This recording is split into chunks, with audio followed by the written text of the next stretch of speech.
ce rendez-vous dominical qui nous permet de partager l'actualité de notre pays, les sujets brûlants de notre pays. Donc, soyez les bienvenus. Et nous allons passer encore plus d'une heure de temps à parler du Togo, à parler de notre pays que nous aimons tant. Qu'est-ce que nous pouvons faire pour le valoriser, combler nos retards. Et voilà, donc nous allons parler de tous ces sujets-là. Aujourd'hui, nous avons une panoplie de sujets que nous allons exposer aujourd'hui dans cet entretien, dans ce direct. Et donc, je remercie tous ceux qui sont en ligne. On va commencer à 13h. Tous ceux qui sont en ligne, tous ceux qui nous apportent les encouragements, le soutien. Et voilà. Et quand on a l'amour du pays, on n'est pas fatigué d'en parler. Donc, c'est notre devoir. Et nous allons encore partager nos problèmes. Et c'est un travail d'éveil de conscience que nous faisons. Et nous espérons que ça portera les fruits au moment venu. Mais toujours est-il que il faut aujourd'hui sensibiliser davantage nos frères et sœurs sur la triste réalité de notre pays, ce qui se passe chez nous, pourquoi nous sommes en retard, pourquoi le Togo ne bouge pas. Et voilà, donc pourquoi il y a tant d'injustices. J'espère que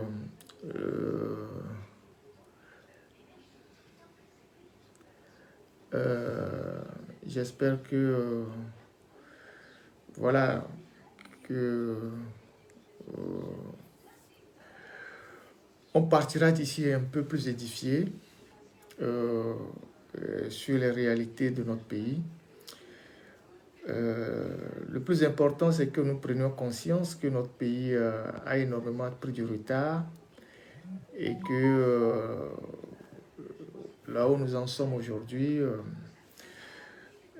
on ne peut plus continuer par le gouverner comme on le fait aujourd'hui. Donc, merci d'être présent, merci d'être là.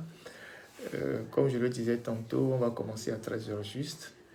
Et puis, ben voilà, on va commencer à 13h. Et on va aborder plusieurs sujets.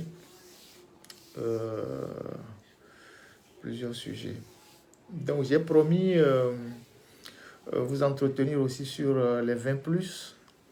Les 20+ d'efforts, c'était le programme de M. Faure Gnassingbé en 2005, quand il était en campagne électorale au nom du parti RPT. Il avait fait un petit pamphlet, un bouquin, un petit truc, qu'on avait dénommé à l'époque les 20+ d'efforts. Bien évidemment, ça avait séduit quelques naïfs qui ont cru que, bon, avec ce chapelet de bonnes intentions, le pays allait changer de cap. Je me rappelle, en 2005, j'avais eu un débat assez houleux sur TV2. C'est vrai que moi, je prends souvent plaisir à le rappeler, moi je faisais les débats à la télévision, à la radio depuis 2000.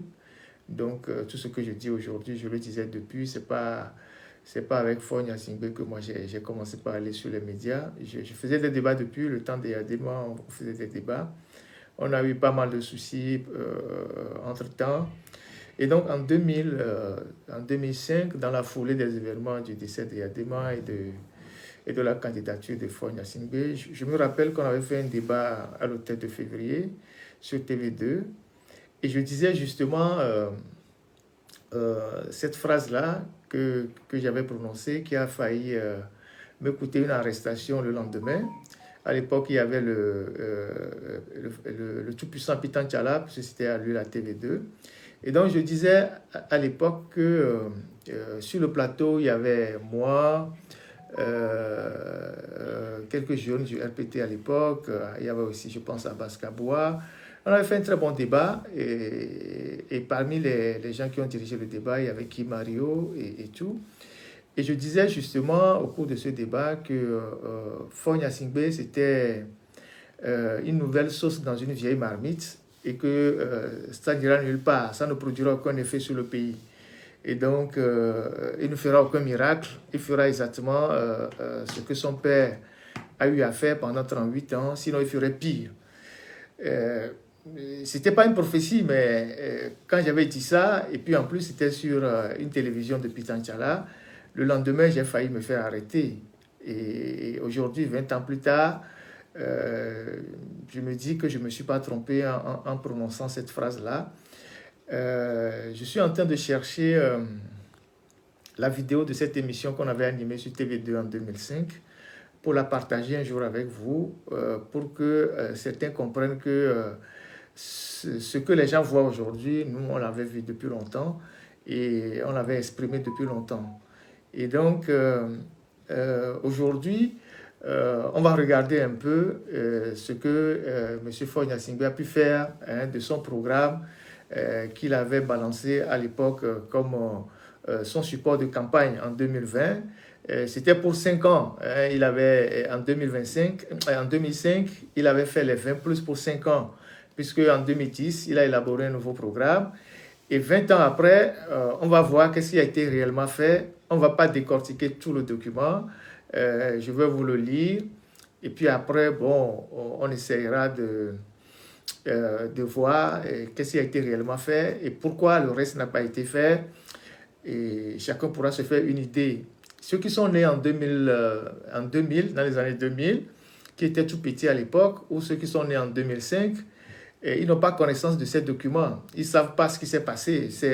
C'est beaucoup plus ces jeunes qui sont aujourd'hui sur les réseaux sociaux, qui sont sur TikTok en train de s'amuser, qui ne savent pas que leur pays est en train de sombrer et qui voient aux dirigeants actuels des gens nouveaux qui veulent faire quelque chose, qui veulent changer le Togo. Mais en réalité, ceux qui sont nés en 90, ceux qui sont nés dans les années 95, un peu plus, ils ont vécu beaucoup de choses, notamment les violences post-électorales, les massacres, les assassinats, surtout la violence de 2005, comment est-ce qu'on a tué les gens dans les maisons un peu partout. Les gens ont encore ça en mémoire. Et donc, il ne faut jamais oublier que l'ascension de Fogna Singbe à la tête du pays a été faite dans un bain de sang. Plus d'1 millier de morts et des gens dont on n'a pas rendu justice jusqu'à ce jour. Et donc, voilà, et on va regarder, parcourir un peu ce document ensemble pour voir qu'est-ce que les 20 plus sont devenus. Et on ne va pas tout aborder, on va lire juste les 20 plus, on va prendre peut-être deux parmi les 20. Chaque fois que je ferai un direct, on prendra peut-être les deux. Mais bon, on va décortiquer quand même tout ça pour que les gens puissent se rendre compte de ce qui se fait à la tête de notre pays. Alors, je vais, pendant que